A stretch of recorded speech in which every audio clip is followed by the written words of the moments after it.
Hello, amazing people. Thank you for coming back. And if you're new here, welcome to my channel. This channel is all about spirituality, astrology, and society. And in this segment of my channel, Life Lately, I'll talk about some ideas, thoughts, events, situations that happened or are happening or is gonna happen. And some things that truly hurt me before, and I believe that a lot of people resonate with it. But sometimes we're not open about them, and maybe this segment is going to enable you to confront those demons, confront those thoughts, those events in your life, hopefully for a collective healing. For today, the quote is, "Let it hurt, then let it go." And I find this quote by R.H. Sin very, very profound and deep. And for the reason that it's allowing us, it's telling us individually to let it hurt, not to conceal it, not to ignore it, not to rush it. And we do have a tendency that we kind of, brush it off, shake it off,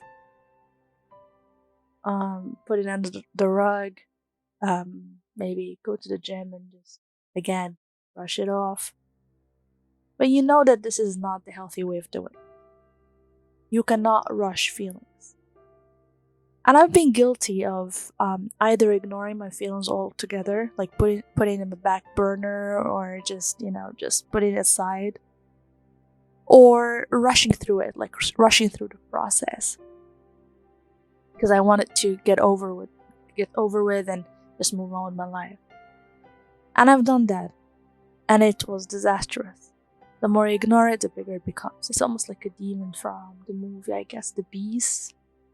You guys remember if you watched that? And the more you ignore that shadow, the bigger it becomes. And that's what happened to me. The breaking point happened 2 years ago when my father passed away.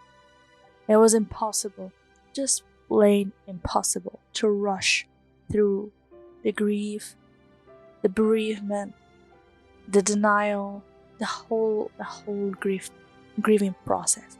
It was just impossible. I really tried though. Not gonna lie, like for 3 months post his passing, I ignored the feeling, and all the feelings actually. I ignored everything and just worked and worked and worked to exhaustion. And it's during the pandemic, and since I was a frontliner in the hospital, I kind of took it like a badge of honor that I have to overwork myself to death, to exhaustion. And that's what I did, to the point that I couldn't go home. I don't want to go home, because when I go home and once I take that, shower and then sit down, then I remember my father, and then I break down all over again. So I was running away from myself. I was running away from the feelings because I wanted to move on, just trying to hold myself together, because deep inside of me I knew that I was getting shattered, I was cluttered, I was really, really sad. I didn't allow myself to have feelings, because for a very long time the programming was, do not feel that much so you can go on in this life. But then you cannot do that. That's not the healthy way of going about things. But I didn't know any better. All I knew was brush it off, put it in the back burner, put it aside. You gotta move on with life. Life operations comes first. Stick it up, to suck it up, put things together and just move on. But the truth is, this is not how living is. I was barely existing. I was not living, and I didn't want to live through the grief, because I knew I couldn't handle it. I knew I was gonna break down, because I was already breaking down. So I'll give you an analogy. It's almost like a spilled milk, and I was trying to contain myself, trying to put myself back to the cup, but I was already spilled milk. And you see, remember what I said, like the shadow, the more you ignore it, the bigger it becomes? And that's what happened. It got too big that I had to go and just stop. I just stopped functioning. I don't eat well, I don't sleep well, I don't work well, and my health deteriorated. My life deteriorated. Everything in it deteriorated. My face deteriorated. My body deteriorated. So I broke down. Like a car, I broke down. And it took a whole year to put one major piece of myself together. It's very hard to explain that it took me one whole year, one more year, to actually stand up, at least as a major piece, and say, okay, I am ready to live again. I am ready to operate.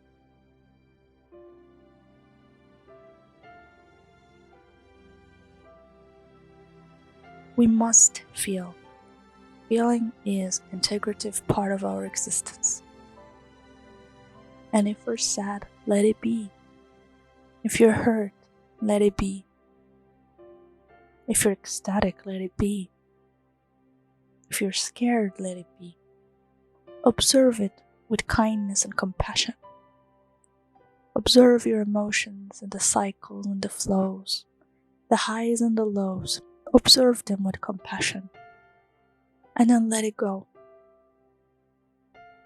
So this quote for today's video is not only just profound,